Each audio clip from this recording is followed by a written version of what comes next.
everybody, Mark Schoenbaum here. Today my next video is about pro-life and pro-choice.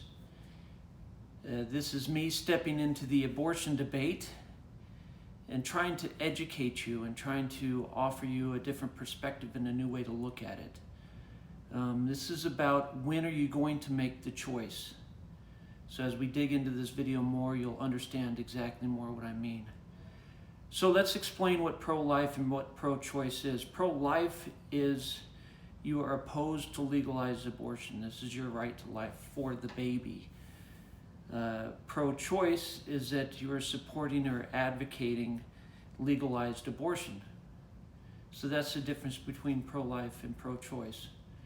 So let's dig into this issue and let's see if we can learn something today. So there's three stages of choice there is to make. The first choice is to have no sex. The second stage or the second choice is to have sex. Okay, and the third outcome is because of your choice to have sex, you become pregnant. So we're going to go through these stages one at a time. The first stage, having no sex, is abstinence. The second stage, having sex, there's two aspects of this. One is that you're single and you choose to have sex, and the second one is that you're married. And the third, the outcome, is that you become pregnant, and then it's a decision whether or not to have an abortion or not. So let's start with no sex. No sex, abstinence. Abstinence is the forbearance of having sex as a lifestyle choice. Now, maybe you've had sex before and you decide, you know what, I need to stop. I need to start to control myself or control my own outcome, control my own destiny. This is where you would say, look, I'm going to take a period of time, or until I get married, I'm not going to have sex anymore. Now, the outcome of this is that you gain self-control. It's not easy to control your passions and your desires. Especially if you've already had sex before, it's not an easy thing to do. But in this way, you build self-control, you build self-restraint. And because of this, you're going to have more self-respect for yourself, because you're just not going out there and just having sex with anybody. Or even if you're in a committed dating relationship, you're deciding, you know what, look, we need to wait until we get married. This is what abstinence is all about.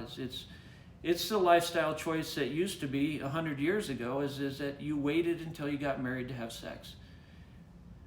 Now I know things have changed, so this is an informative thing so that we can learn to make good choices here.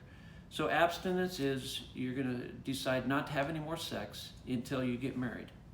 So now let's move on to the next one. Stage 2 is you decide to have sex. Now there's two different options here in this class. Is that one, you're single and you decide to have sex, or two, you're married and you decide to have sex. Okay, if you're single, it's an intimate thing, and sex is always very intimate. It's one of the most intimate things you can have with somebody else. But being single, you're in a non-committal relationship. Even if you've been dating for a while, you're still not committed for long term. It could be something that, okay, well, 6 months from now, you could decide, okay, well, this is it. We're not going to see each other anymore. And there's also no accountability. There's not commitment formed in this. So your options at this stage is that you either decide to use birth control, or you decide not to have birth control, or you decide, you know what, look, even though we're in a relationship, we're not married, so we're going to still practice abstinence. So those are the three choices that you have as a single person. Maybe you're dating or you're not dating. The second one is you're married.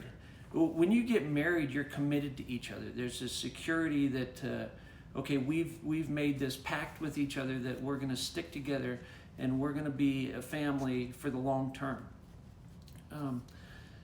The intimacy that's involved with that can be similar to what it is having sex when you're single, but now you're having it with a partner for life. So there's a big difference there.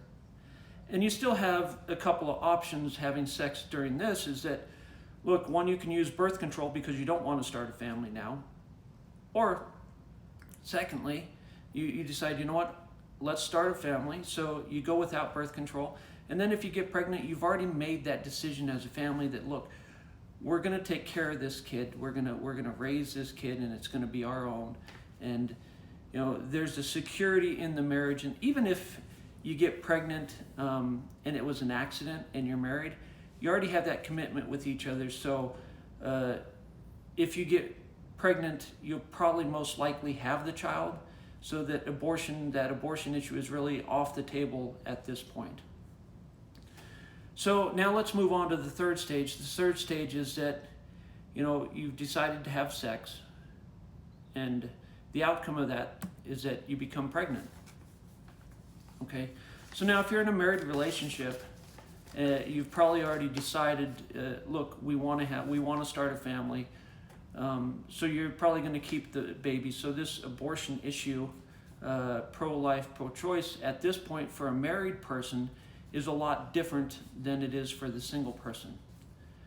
So now as a single person who gets pregnant, this is where the heated issues start to become, because you talk about women's health or women's reproductive issues, okay? So now you really have two choices at this time when you become pregnant. One is that you keep the child. Okay, this would be the pro-life stance. Or secondly, you have adoption. This would be another pro-life stance, is that, look, I'm going to carry this baby till the end, and I'm going to put this baby up for adoption. You're still saving the life of the baby. You still have a sanctity of life for that child. And your next option would be to have an abortion, of course. And then your question then, if you're going to have an abortion, is how soon in the pregnancy are you going to have the abortion? Are you going to make the decision within the first couple months, the first couple weeks? Are you going to make the decision when you first find out? Or are you going to carry that child for a while and then at the end decide, look, I don't want to have this child, and have an abortion late term? And this is one of the heated debates, is that at what point along the pregnancy are you going to have that abortion? The heartbeat bills, I know there's a lot of heartbeat bills that look, once there's a heartbeat, it's considered a viable baby. So then you decide no more abortions after that. And this is where the legal battles are. But I'm talking about from a personal standpoint, is that you need to take responsibility for your actions, and at what point are you going to take responsibility for that? So the decision to have an abortion, the decision to have life at this stage is really a psychological, it's a hard decision to make. Your decisions in the first two stages before you become pregnant are a lot easier than they are now. So if you decide to have an abortion, what are some of the effects that can come with that after you decide to have an abortion? So I've looked up some studies, and look, all the studies can say a lot of different things. So everybody's going to be affected differently if you have an abortion. But some of the psychological effects that they show is that there's regret. And this would probably be later on. You regret the decision. Oh well, what would that baby have turned out to be? There's remorse in having an abortion. There's also a guilt associated with having the abortion. In some cases, it can cause PTSD or post-traumatic stress syndrome. There's also anger involved, not only with yourself, but maybe someone, the person that you got pregnant with said, you need to have an abortion, so there's some anger with that partner. Or someone who doesn't support you through your decision, that's another issue that can get pretty, psychological with you, is that you become angry and upset that people aren't supporting your decision. It's your life, it's your right to do what you want to do, right? And they say, well, I don't support that, and you feel angry with them because of that. There's also an indifference or a numbness associated with having an abortion, is that maybe you just push all those feelings and emotions off to the side, and you just become numb to the whole issue. Grief and depression is another outcome of having an abortion. And look, I say all these not to say that, look, this is exactly what's going to happen with you, because everybody's different and everyone's going to handle this different. But I'm just trying to point out that these are some effects that can happen to you if you decide to have an abortion. Look, not all people are the same. I get that. I understand that. I'm just trying to educate you a little bit, saying, look, let's make wise decisions. Let's look at all of our options and let's educate ourselves on this whole topic. And that's why I'm laying all these options out for you and trying to go through everything, is that an educated decision is a better decision than a rushed decision. And in the case of a life of a baby inside of you, I believe that you need to educate yourself as much as possible in all areas with this. So look at all your options: adoption, keeping the child, abortion, and understand the effects that they can have psychologically on you. Okay, so let's do a little recap. So the 3 stages again. First of all, no sex is abstinence. The second stage would be you decide to have sex, and this is either in a single relationship or a married relationship. And the third outcome is that you know now you're pregnant and you need to decide, are you going to have the baby or not have the baby? You know, are you pro-choice? Are you pro-life? So now, if you look as a society, it used to be that, you know, we used to preach abstinence, save yourself until you're married, right? No sex until married. That used to be norm 100 years ago. You know, then things started to change, and they talked about, you know, safe sex. You know, if you're going to have sex, okay, I get it. You have these passionate desires inside of you. You're going to decide to have sex. Okay, great. But practice safe sex. Let's practice birth control. And that was the line where our decisions were being made. That's the line where our responsibility in all this was at, is that, okay, if you're going to have sex, be responsible with that and practice safe sex. But now it seems like the choice has moved to, you know, whether you're going to have an abortion or not. As you see, the line has moved from here all the way to here now as to when we're going to take responsibility for our decisions. When are we going to take responsibility for our actions? The farther along we get in this stage, the more difficult it is to make those decisions, the more lasting psychological effects it can have on you. If you practice abstinence, for instance, the psychological effects on that are that, you know, you feel self-respect, self-control, self-discipline. Okay, those are good things, right?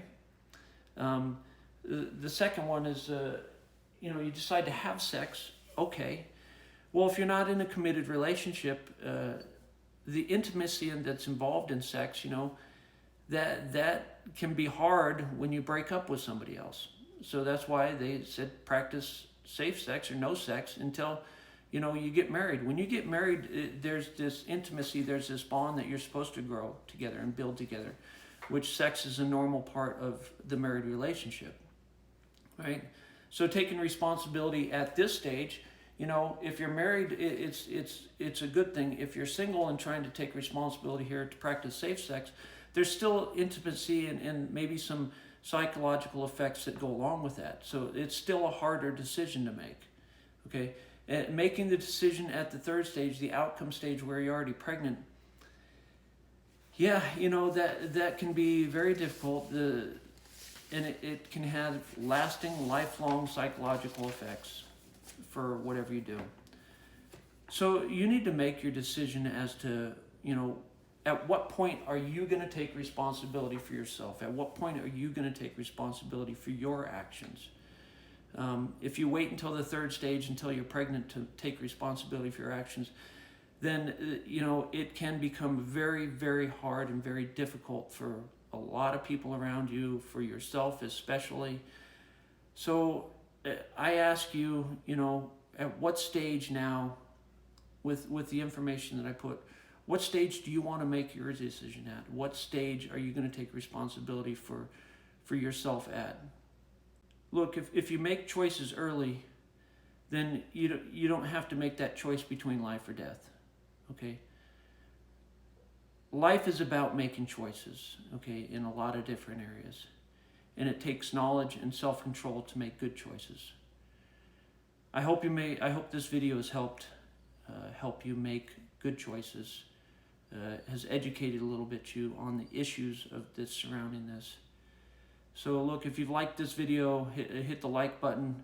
Please share the video and subscribe to my channel. God bless us all, and I hope this has helped. Take care, everybody.